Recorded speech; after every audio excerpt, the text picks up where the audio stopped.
காலையிலேயே பைய எடுத்துகிட்டு நடராஜா சர்வீஸில் கறிக்கடைக்கு கிளம்பியாச்சுங்க.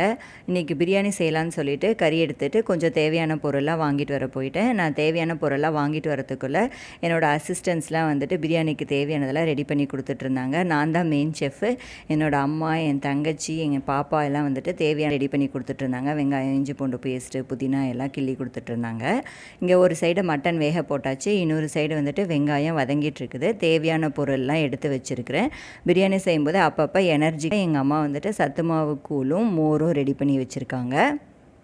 பிரியாணி செய்கிற ப்ரொசீஜர் எல்லாம் சேம் தாங்க. ஒரே ஒரு டிப் வந்து சொல்கிறேன்.